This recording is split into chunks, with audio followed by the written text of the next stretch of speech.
Hi everybody, this is Jana here, welcome back. So today we're going to make a very simple food which pleases everybody, especially kids and adults as well. We're going to make caramelized pan pizza using a cast iron skillet.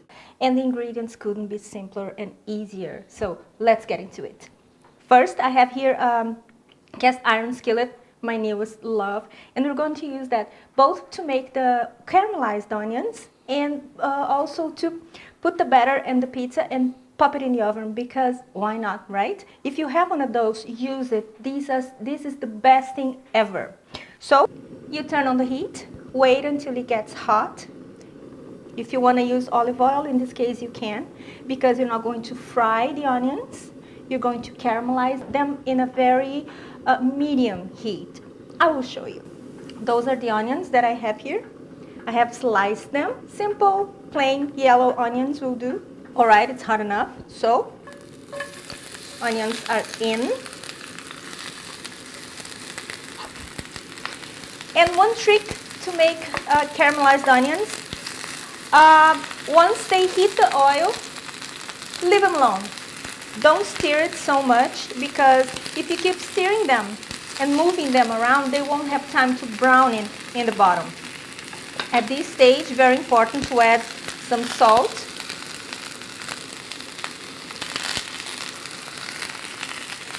Medium heat, and leave them alone. Alright, so now we can flip a little bit of the onions, and as you can see, you have that caramelized bottom, very dark, and that's what we want. Now we add a little bit of fresh thyme, nothing like fresh herbs, and because it's winter, try to use those winter herbs such as tarragon and sage or oregano. It tastes so much better. And if it's summer where you live, you can use those summer herbs such as mint or basil. If you want, you can add a little bit of balsamic vinegar. I think I'll do that. Just a tiny bit, because it's so sweet. And it elevates the flavor profile of this dish. Just a tiny bit. I don't know, there's something about onions and balsamic vinegar. They just go so well together. A little bit of pepper. And we let it cook for 3 minutes more. Leave it alone again. Okay, so my onions are done. Low with the heat, or off with the heat. And now we're gonna let them rest. I'm gonna transfer this to another plate.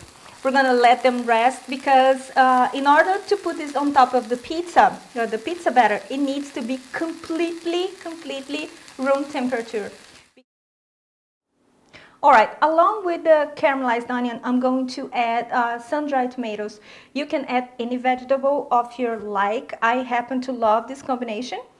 Alright, in a bowl you add all-purpose flour. Measurements are going to be in the description box below, don't worry, and as well as the method. Some salt. Now, I'm going to add some oats, because I like the taste and because you have more nutrition, more iron, more everything, more vitamins. 3 tablespoons. Now you mix it through. And now I'm going to add the yeast and warm milk. It has to be warm, otherwise it won't activate the yeast. But it cannot be hot, because if it's hot, it will kill the yeast. Now, a little bit of olive oil, a little bit more milk, and then you mix it through. There you go. Now, we're gonna let it rest for 30 minutes. And after 30 minutes, I'm gonna come back with you and put it all together, and then you see the wonderful and so simple meal that we're making today.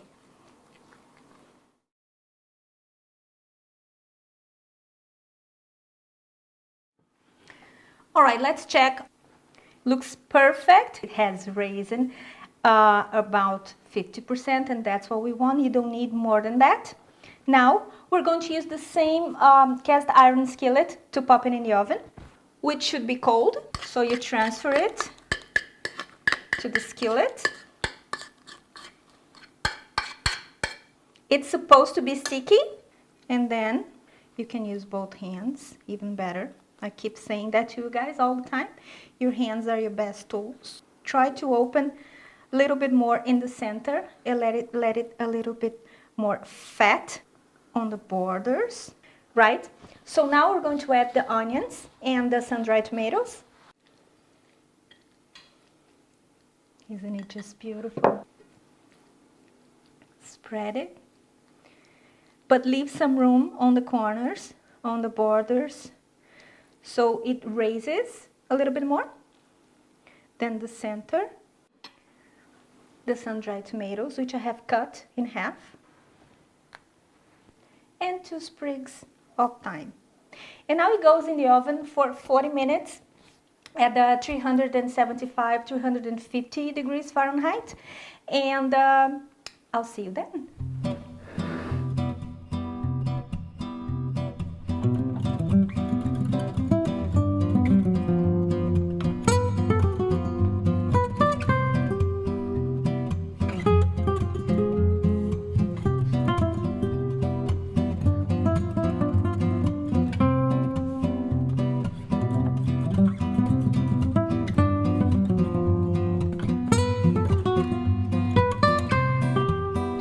Look at this.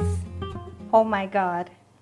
This is the perfect Sunday dinner because everybody's gonna sit around and eat. You can serve it with a nice salad or with some soup, whatever you prefer. But come on, it's delicious. Remember to always leave something to protect the handle here. And let's try this, of course. This is the kind of food that I like to serve on the Sunday, like I said before, because it's a nice way to reset the week and to start over, you know? Nothing like a good food to start the week, I believe. Wow. Looks so nice. And you know what else I made? Some proper aioli, or in Spanish, aioli, which is crushed garlic in a mortar and pestle. You can use 1, 2, or 3, depends on how much you love garlic. For this sauce, I like a lot of garlic, so I added 3 cloves of garlic, and then I mashed it with just a tiny bit of salt, because the salt, it adds friction. And then you can add it to the mayonnaise, which we made in another video. Or you can click there, or you can use store-bought vegan mayonnaise and with a little bit of fresh parsley, and this is it. And this is especially good to eat with the crust. So easy. So let's try it. I hope it's not so hot.